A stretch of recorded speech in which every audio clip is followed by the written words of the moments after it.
नमस्कार मित्रांनो, आपलं सर्वांचं सॉल्विंग प्रॉब्लेम इन लाईफ या चॅनलमध्ये स्वागत आहे. आज मी नेहमीप्रमाणेच सामाजिक समस्येच्या संदर्भात आपणाशी चर्चा करणार आहे. समस्येच्या संदर्भात आज आपण चर्चा करणार आहोत. सर्वच मानवी समाजाला या सामाजिक समस्या कोणत्या न कोणत्या स्वरूपामध्ये भेडसावत असतात आणि म्हणून आपण सामाजिक समस्या नेमकं कशाला म्हणायचं,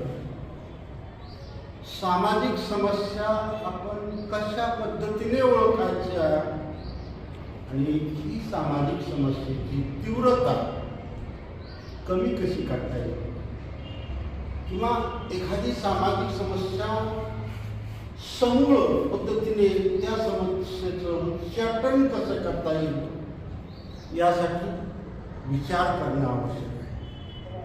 आणि हा विचार केल्यामुळंच आजपर्यंत अनेक सामाजिक समस्या निर्माण होऊन सुद्धा समाज सुधारकांचे प्रयत्न असतील, विचारवंतांचे प्रयत्न असतील, त्या सामाजिक समस्येच्या भोवती सखोल केलेलं चिंतन असेल, त्यामुळे फार मोठ्या प्रमाणात मानवाला त्या त्या काळात त्या सामाजिक समस्येवर नियंत्रण मिळवलेलं आलेलं आहे. ही सुद्धा वास्तविकता आहे. एक बाब सातत्याने लक्षात ठेवणं आवश्यक आहे की एखाद्या मानवी समाजामध्ये एखादी सामाजिक समस्या निर्माण झाली तेव्हा सर्वच समाजातील सर्वच मानवावर ती विघातक परिणाम करेल, विशेषतः प्रत्यक्ष स्वरूपामध्ये विघातक परिणाम करेल असं नाही. समाजाच्या वेगवेगळ्या विभागामध्ये वेगवेगळ्या सामाजिक समस्या असतात. त्या त्या विभागात त्या समस्या तीव्रतेने परिणाम करतात आणि म्हणून हे आपण सातत्याने लक्षात ठेवलं पाहिजे की बऱ्याच वेळा एखादी सामाजिक समस्या काही मानवावर किंवा काही घटकांवर इनडायरेक्ट परिणाम करत असतो, अप्रत्यक्ष त्यांच्यावर परिणाम होत असतो. तर काही वेळा काही मानवी समूहाला किंवा मानवावर त्याचा परिणाम फारसा तीव्रतेने जाणवत नाही, हेही लक्षात ठेवणं आवश्यक आहे. आणखी एक बाब मी या ठिकाणी नमूद करू इच्छितो की सामाजिक समस्या बहुतांश वेळा सर्वच मानवी समाजामध्ये वेगवेगळ्या स्वरूपामध्ये का होईना अस्तित्वात असतात. त्याचं फार तर स्वरूप भिन्न भिन्न असू शकेल,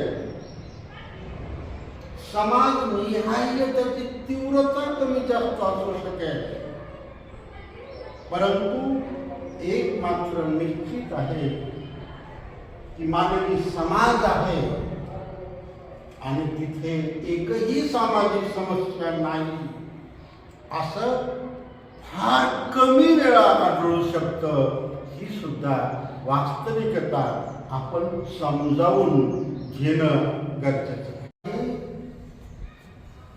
की या सामाजिक समस्या निर्माण कशा, त्याचं मूळ काय आहे. तर याबाबत ढोबळ मानाने असं म्हणता येतं की काही सामाजिक समस्या या मानवनिर्मित असतात. जसे काही अशिक्षित लोक, त्यांच्यावर रूढी परंपरांचा जास्त प्रभाव आहे. धर्माचा जास्त प्रभाव असतो हे स्वधर्म श्रेष्ठतावाद या विचारसरणीला किंवा या विचाराचे असतात की माझाच धर्म श्रेष्ठ आहे, इतर धर्म गौण आहे, त्यातून काही प्रश्न निर्माण होतात. उदाहरणार्थ धार्मिक संघर्षाचं मूळ कारण हे स्वधर्म श्रेष्ठतावाद आहे. विज्ञानवादाचा अभाव,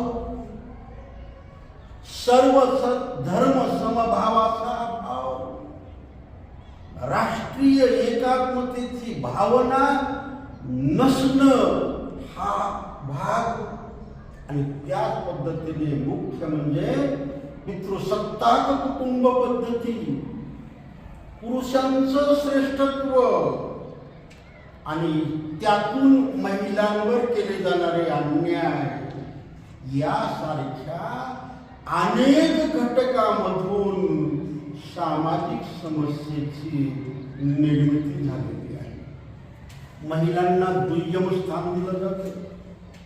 कुटुंबाच्या निर्णय प्रक्रियेत महिलांना सहभागी करून दिला जात नाही. तिच्या आरोग्याची हेळसांड होते. मुलींचं प्रमाण वरचेवर रेशिओ कमी होतो आहे. या सर्व बाबी जर विचारात घेतल्या तर याचं कारण पुरुष प्रधान संस्कृतीमध्ये आहे किंवा पितृसत्ताक कुटुंब पद्धतीमध्ये या सामाजिक समस्येचं मूळ आहे. आणि म्हणून सामाजिक समस्या निर्माण होण्याच्या पाठीमागे मानवामधील ही असलेली वाईट विचाराची प्रवृत्ती काही प्रमाणात किंवा बहुतांश प्रमाणात कारणीभूत ठरते. आणि काही वेळा मात्र मग निसर्ग असेल किंवा काही रोगांचा फैलाव असेल, काही विषाणू निर्माण होऊन त्यातून समाजाचं आरोग्य बिघडणं, त्यातून काही प्रश्न निर्माण होऊ शकतात. एकूणच हुंडाबळी असेल, हिंसाचार असेल किंवा शोषणाचा प्रश्न असतील किंवा इतर अनेक प्रश्न असतील, बेरोजगारीचे प्रश्न असतील, या पाठीमागे मानवाची विचार करण्याची वाईट पद्धती ही कारणीभूत आहे. ही वास्तविकता आपणाला नाकारता येण्यासारखी